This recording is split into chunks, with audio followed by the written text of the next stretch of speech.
Kai žmogus darosi tatuiruotę, jisai nori joje kažką įprasminti, kad tai būtų kodas. Noriu įsukti karmos ratą, taisydamas ar darydamas naujas tatuiruotės, padaryti gerą darbą jums. Aš esu Danielius Dečkovas ir pristatau jums Karma Tattoo Project.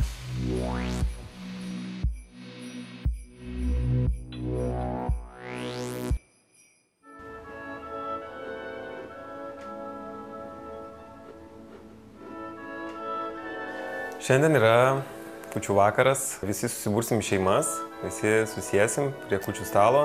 Šiandien dar ypatinga tom, kad paskutinis epizodas, kom ir džiaugiuosi, ir liūdna, ir daug visokių emocijų persipina.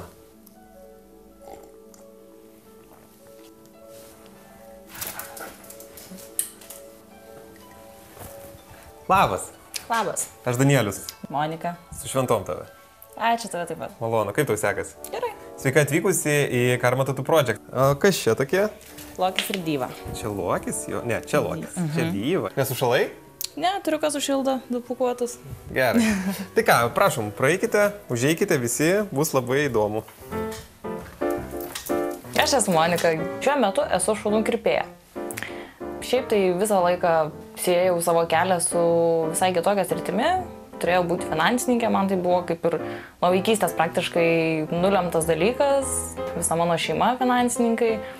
Man per visus balius visokius buvo pagrindinės temos finansų subtilybės, kas naujo, kokie seminarai. Kadangi mano šeima finansininkai, aš tiesiog galvojau, kaip ir pagalbos sulauksiu, ir kažkokių patarimų. Tačiau nei lengviau įsidarbinti, nei kažkaip tai tų tokių smagių darbų, smagių momentų aš nepatyriau ir aš jaučiau, kad metai iš metų mane tai sodina. Aš buvau visą laiką pavargus, aš visą laiką paniurus, visą laiką norėjau miego, norėjau nesveiko maisto. Mano niuriam darbe buvo vienintelis nuotaikos praskaidrinimas šunų parodos. Mes su savo šuniu važiuodavom į parodas, tai dažniausiai būdavo kartą per mėnesį maždaug. Ir aš tiesiog atsigaudavau tiek pačioj parodoj, tiek prieš ruošiantis parodai, tai maudant šunį, fenuojant jį. Tiesiog aš jaučiau, kad man tai yra atgaiva. Aš galbūt neieškojau kur geriau, bet tiesiog mane davedė iki blogiausio taško. Iš tikrųjų, labiausiai pastumėjo greičiausiai vyras, nes jis pasakė, eik lauk iš darbo. Viskas, sako, nepatinka, eik lauk. Aišku, praėjus kitas kelias vietas man taipogi nepatiko ir aš supratau, kad aš kažką tai turiu keisti. Tai tiesiog aš ieškojau tokios veiklos, aišku, būkim biedni, bet teisingi, reikia iš kažko užsidirbti. Tai man pasirodė, kad geriausias sritis būtų būtent kirpimo šunų, nes man tai ir įdomu, aš galiu mokytis toj srity ir galiausiai, manau, kad čia kaip lemtis galbūt, pamačiau paieškų skiltyje skelbimą, kad ieško kirpėjos. Nes iš tikrųjų niekada nebuvau mačius tokio skelbimo. Bet aš galvoju, turbūt jisai manęs laukia, kol aš šiek tiek apsimokiau, kad neateičiau visiškai žalia. Ir šiai dienai aš manau, kad esu jau pakankamai stipri kirpėja. Taip, Monika, čia. Taip, dabar mes turim tokią situaciją. Yra dvi nuotraukos, ne, tavo šuniukų. Tai kuri tau labiau patinka? Šita tokia artimesnė. Gerai. Tai va, kadangi tas šuo yra, baltas ir tatuiruotė, jisai, toks nelabai tinkamas, tai aš siūlau tai stilizuoti. Gerai, toksai. Tvarkoj. Ir man viena idėja seniai neduoda ramybės. Yra toksai menininkas iš Singapūro, tatuiruočių meistras A.L. Lim. Ir pas jį labai yra įdomus stilius. Pasižymi tom, kad jisai viską daro iš linijų. Toks kaip štrichas, kaip grafinis piešinys. Ir aš jam, kadangi simpatizuoju, tai aš noriu būtent išbandyti tą techniką būtent su šito eskizu. Ką tu manai? Įdomu. Norėjau papasakoti tai, kad nereikia bijoti perversmų gyvenime, nes ilgą laiką dirbau administracinį, finansinį darbą, mane tai žiauriai slėgė. Aš ilgą laiką nesupratau, kame reikalas, nes aš, normalu, suaugam, nuotaikos prastos, gyvenimas sunkus, kaip sakant, bet labai pasijautė, kad visgi ne ta linkme einu ir aš dabar galiu lyginti, kaip mano gyvenimas pasikeitė ir kad aš jaučiuosi žymiai geriau. Ir aš iš tikrųjų galbūt, noriu, kad žmonės išgirstų tą žinutę, kad nereikia bijoti permainų. Bet kuriuo atveju niekada neišeit blogiau. Gerai, tai būtų mano tokia vizija. Tinka? Super. Ir labai panašu, labai taip, sakyčiau, tiksliai perteikta. Nu visas toks, pūkis.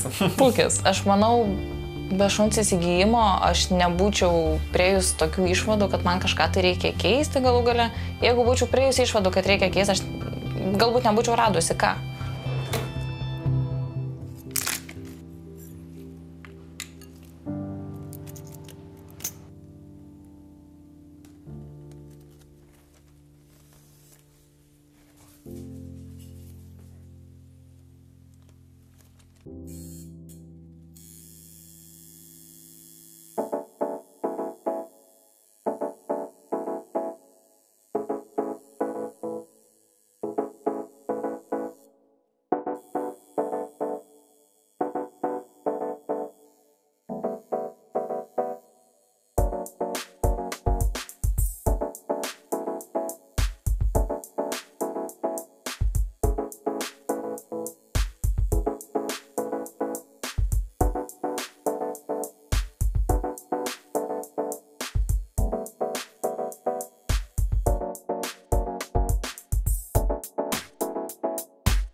Na štai, Monika, tavo tatuiruotė. Ką manai? Super. Patinka? Labai. Džiaugiuosi. Nu tai ar skaudėjo? Ne. Ne, normaliai, ne? Tai gerai. Šitą tatuiruotę iš tikrųjų puikiausia dovana švenčių proga. Jau Kalėdų senelio daugiau nieko nebeprašysiu.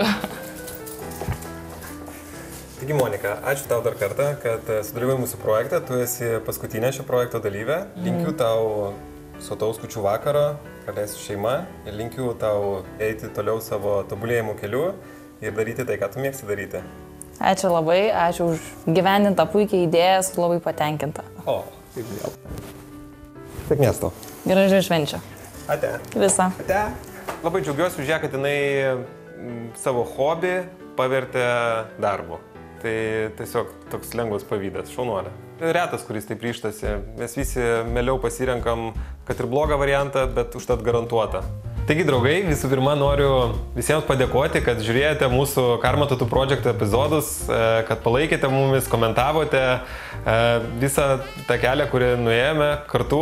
Man paliko labai didelį įspūdį mano kaip ir asmeniniam vystymuisi ir mano tobulėjimui. Taigi, ačiū Jums ir atleiskite, kas buvo ne taip.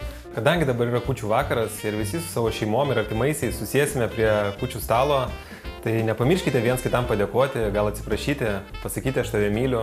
O aš savo ruožtu norėčiau padėkoti savo žaviai žmoneliai Gintariai už tai, kad mane visą tą laiką palaikė ir tą laiką, kurį aš atėmiau iš savo šeimos, skiriau šiam projektui. Ne visą tu atėmei tą laiką. Ir taip pat Augustinas, kuris visą laiką lieka už kadro, gal norėtum kažką tu pasakyti? Aš noriu padėkoti ir pasidžiaugti, kad žiūrėjot ir kad mėgavotės. Taigi, ačiū visiems ir iki greitų pasimatymų.